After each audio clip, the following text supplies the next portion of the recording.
Topik belajar kita hari ini, kehidupan masa Hindu-Buddha di Indonesia pada masa sebelumnya saat manusia belum mengenal tulisan.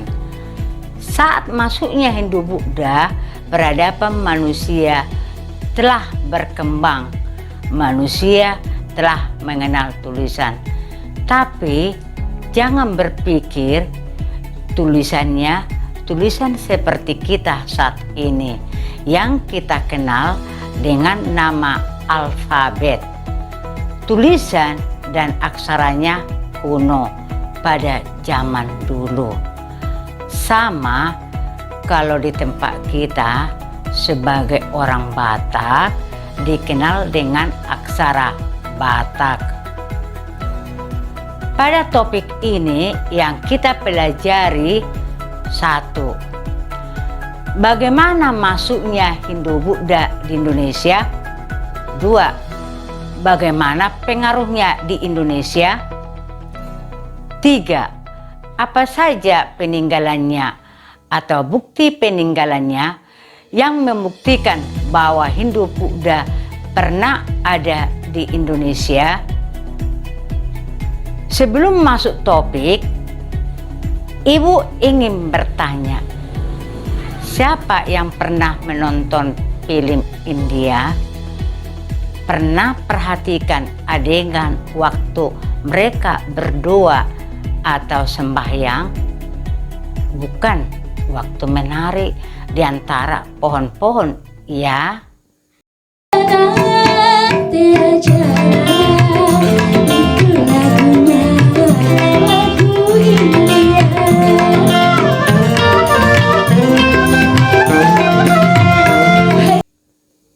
Film kartun Krishna yang tubuhnya berwarna biru.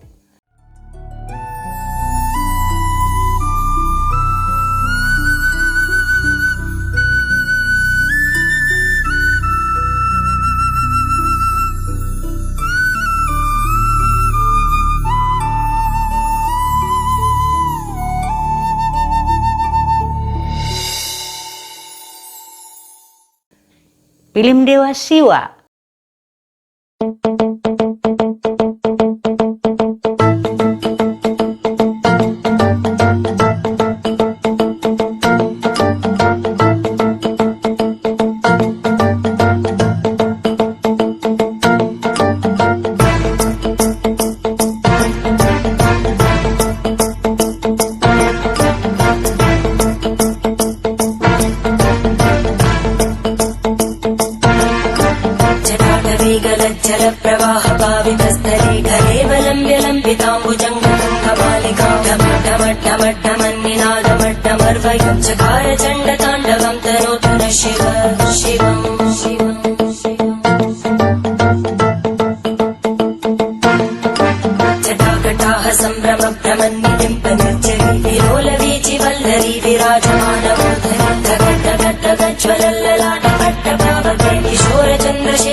Atau ada anak-anak ibu yang sudah pernah ke Yogyakarta melihat Candi Prambanan, atau ke Magelang, Jawa Tengah melihat Candi Borobudur, atau wisata ke Bali melihat berbagai arca dan candi, bahkan melihat berbagai ritual keagamaan dan budaya di Bali.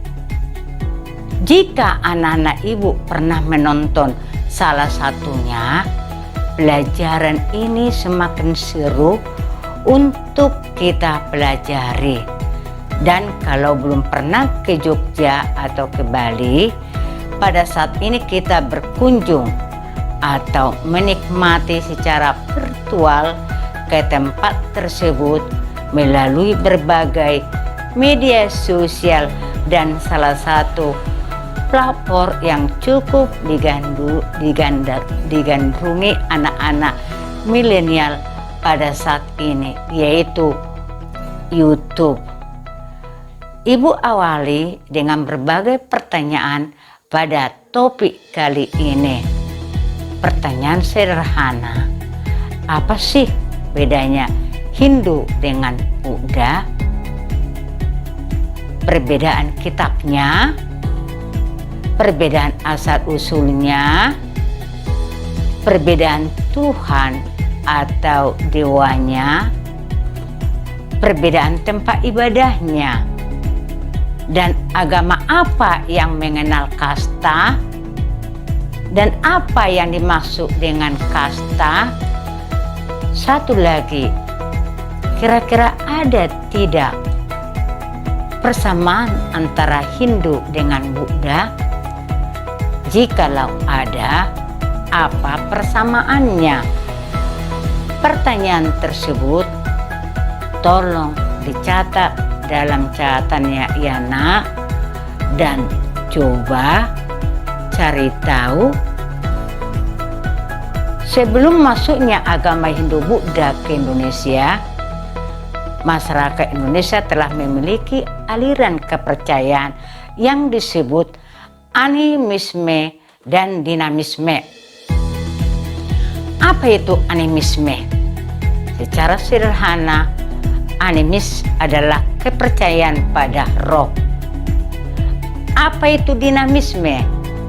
Secara dinamisme adalah kepercayaan pada kekuatan gaib pada benda-benda. Pernah melihat orang menyembah atau pemujaan kepada pohon, atau memberi sesajen atau persembahan ke kuburan atau ke tempat-tempat tertentu? Mungkin masih ada anak ibu pernah melihat langsung atau setidaknya pernah menonton di TV, apalagi yang suka sinetron. Hal tersebut cerminan bahwa sampai saat ini masih ada orang-orang yang memiliki kepercayaan primitif yang dilakukan manusia purba. Padahal kita sudah dikatakan manusia modern dengan peradaban yang lebih maju. Ada beberapa pendapat yang menyebutkan bahwa masuknya Hindu Buddha dari negara India disebutkan melalui jalur perdagangan. Adanya hambatan jalur sutra menjadikan Selat Malaka menjadi pilihan rute perdagangan. Menjadikan Selat Malaka sebagai rute perdagangan mengakibatkan adanya kemungkinan komunikasi kontak sehingga menjadi pintu masuk agama Hindu Buddha di Indonesia. Pada saat itu manusia telah mengenal perdagangan dengan sistem barter. Pertanyaan, apa yang dimaksud dengan jalur sutra? Mengapa dinamakan dengan sutra? Tolong dicatat dan dicari tahu ya nak. Selain pendapat tersebut, terdapat beberapa teori atau pendapat mengenai masuknya Hindu Buddha ke Indonesia. Teori Brahmana dikemukakan oleh Panleor.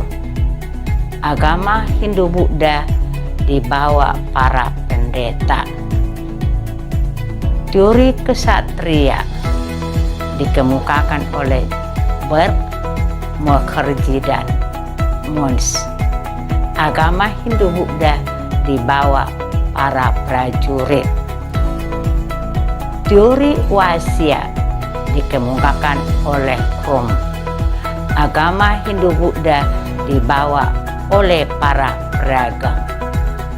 Teori arus balik dikemukakan oleh Pandex Box. Ada masyarakat Indonesia belajar ke India, kemudian kembali ke Indonesia membawa ajaran Hindu-Buddha. Masuk agama Hindu-Buddha pada masa itu memiliki pengaruh besar di aspek kehidupan masyarakat Indonesia dalam bidang pemerintahan, sosial, ekonomi, agama, hingga di bidang kebudayaan. Nah, coba anak-anak ibu cari tahu dan jelaskan pengaruh masuknya agama Hindu-Buddha di berbagai aspek atau bidang tersebut. Adanya beberapa kerajaan bercorak Hindu-Buddha Indonesia menjadi bukti adanya pengaruh Hindu-Buddha di Nusantara. Bagaimana mengetahui bahwa masa itu telah ada kerajaan di Nusantara? Dari berbagai artefak kerajaan tersebut. Nah, jangan lupa apa yang dimaksud dengan artefak, ya nak, karena di video sebelumnya telah kita pelajari. Artefak atau peninggalan tersebut berupa prasasti, yupa, candi, arca, berbagai jenis patung, gapura, kitab, berbagai jenis alat atau senjata perang yang masing-masing kerajaan memiliki ciri-ciri khas masing-masing dan memiliki cerita atau pesan yang berbeda. Melalui peninggalan-peninggalan tersebut, para peneliti mengetahui keberadaan kerajaan-kerajaan tersebut. Apa saja kerajaan yang bercorak Hindu? 1. Kerajaan Kutai. 2. Kerajaan Tarumanegara. 3. Kerajaan Galingga. 4. Kerajaan Medang Mataram kuno. 5. Kerajaan Kediri. 6. Kerajaan Singosari. 7. Kerajaan Majapahit. Kerajaan Kutai atau disebut juga Kutai Martapura. Sejarah mencatat bahwa kerajaan Kutai merupakan kerajaan Hindu tertua di Nusantara. Lokasi kerajaan di Kalimantan Timur yang saat ini lokasinya menjadi proyeksi ibu kota baru menggantikan kota Jakarta. Peninggalan kerajaan berupa prasasti yupa. 7 buah prasasti yupa, batu tulis yang ditulis dengan huruf Pallawa dengan bahasa Sanskerta. Raja pertama bernama Kudungga. Masa kejayaan pada Raja Mulawarman.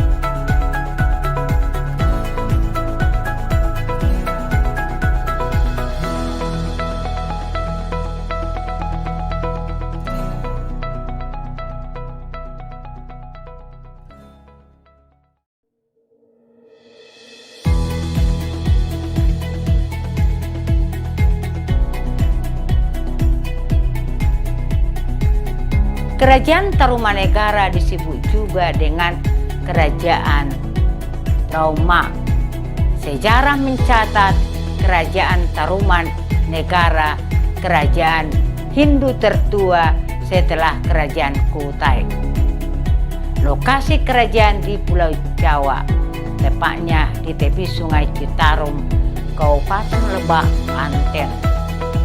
Kerajaan dengan aliran Hindu Wisnu. Apa yang dimaksud dengan Hindu Wisnu? Dalam agama Hindu mengenal Trimurti. Apa yang dimaksud dengan Trimurti dalam agama Hindu? Coba cari tahu dan dicatat dalam catatannya. Raja yang pernah berkuasa Purnawarman, peninggalan kerajaan berupa prasasti kebun kopi, prasasti Tugu, prasasti Cidanghyang atau Munjul, prasasti Caretium, prasasti Muara Syanten, prasasti Jambu, prasasti Pasir Awi. Kerajaan Kalingga memiliki banyak nama, disebut juga Kerajaan Kling, Kerajaan Heling, Kerajaan Oling, atau Kerajaan Halong. Ratu Sima merupakan ratu yang memimpin Kerajaan Kalingga. Lokasi kerajaan diperkirakan di sekitar Pekalongan. Peninggalan sejarah Kalingga berupa prasasti Tukmas, prasasti Sojomerto, prasasti Upit, Candi Angin, Candi Gubra.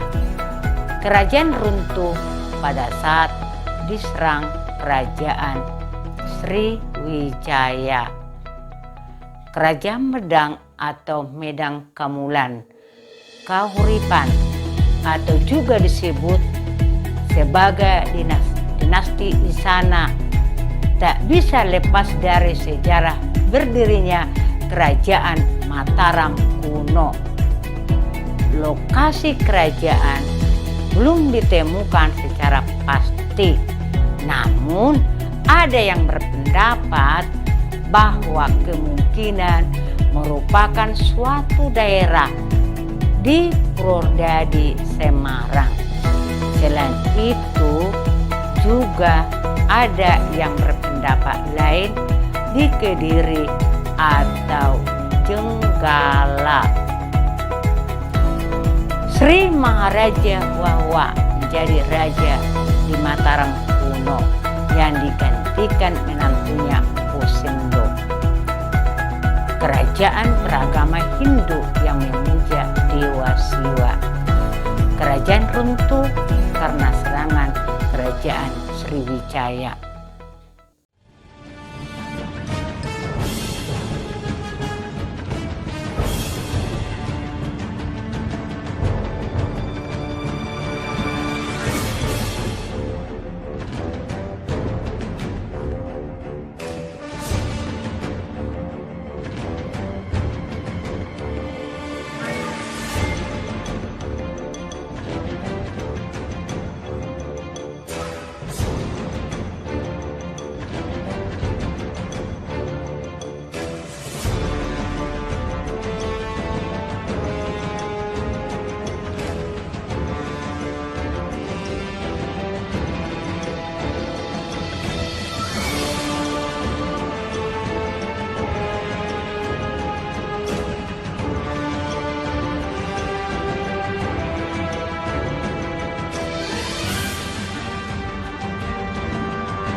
Dalam serangan Kerajaan Sriwijaya, Airlangga mampu meloloskan diri yang kemudian akan menjadi raja selanjutnya dengan memindahkan ibu kota Kerajaan Medang ke daerah Kahuripan atau Sidoarjo, sehingga Kerajaan Medang Mataram kemudian lebih dikenal sebagai Kerajaan Medang Kahuripan.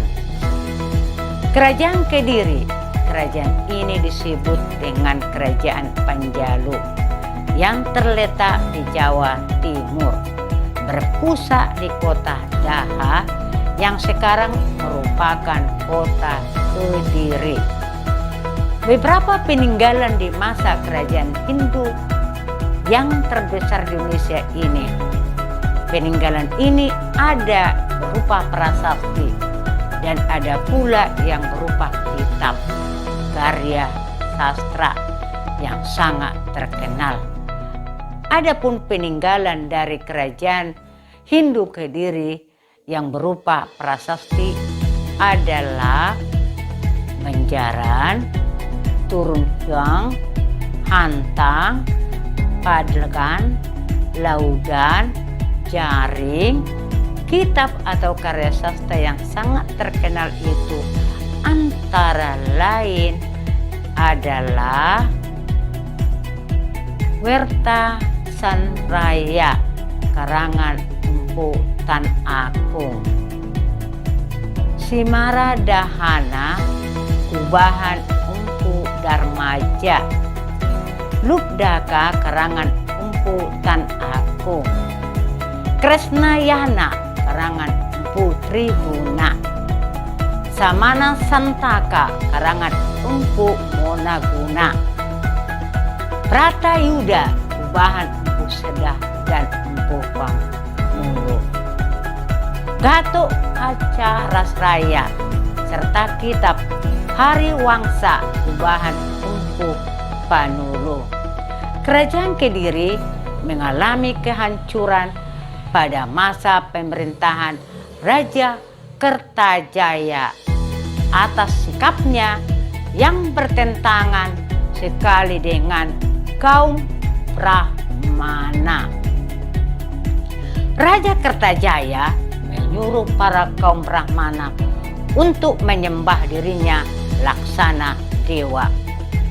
Kaum Brahmana kemudian minta bantuan Ken Arok, pimpinannya dari Kabupaten Tumapel guna menyerang Raja Kertajaya. Dari peperangan ini dimenangkan oleh Ken Arok sehingga kerajaan Kediri menjadi bawahan wilayah Tumapel, lalu berganti nama Kerajaan Singasari. Kerajaan Singasari sering pula ditulis Singhasari atau Singosari, adalah sebuah kerajaan di Jawa Timur yang didirikan oleh Ken Arok. Lokasi tepatnya kerajaan ini sekarang diperkirakan berada di daerah Singasari, Malang, yang sebelumnya telah Ibu bahas. Nama kerajaan yang sebenarnya adalah Kerajaan Tumapel dan beribu kota di Kutaraja. Awalnya Kerajaan Tumapel merupakan sebuah daerah bawahan Kerajaan Kediri, dan waktu itu Tunggul Ametung menjabat sebagai Kuu atau setara camat. Tunggul Ametung dibunuh dengan cara ditipu oleh pengawalnya sendiri yang bernama Ken Arok, yang kemudian menjadi sebagai Kuu baru. Puncak kerajaan dan kejayaan masa Raja Kertanegara. Runtuhnya kerajaan ini adalah akibat dari sibuknya mengirim angkatan perang ke luar Jawa, serta pemberontakan Jayakatwang, dan berhasil membunuh Raja Kertanegara. Jayakatwang kemudian membangun ibu kota di Kediri atau yang sekarang disebut Kediri. Kerajaan Majapahit bermula dari adanya serangan Jayakatwang yang menyerang kerajaan Singosari. Raden Wijaya yang bertugas menghadang pasukan di sebelah utara ternyata mendapat serangan lebih besar dilantarkan dari arah selatan. Raden Wijaya pun kembali ke istana. Melihat istana yang porak-poranda dan terbunuhnya Kertanegara, akhirnya Raden Wijaya melarikan diri. Raden Wijaya melarikan diri bersama tentaranya yang setia dengan dibantu penduduk desa Kugagu. Setelah dirasa aman, Raden Wijaya menuju Madura, meminta perlindungan Arya Wiraraja oleh Arya Wiraraja. Raden Wijaya dihadiahi hutan Tarik agar diurus sebagai daerah kekuasaannya. Hutan Tarik sebagai hadiah tersebut dijadikan sebagai sebuah desa yang diberi nama Majapahit.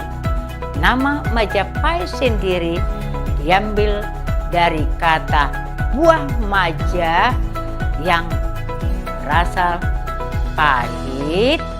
Hal ini karena di daerah tersebut banyak sekali ditemukan buah maja.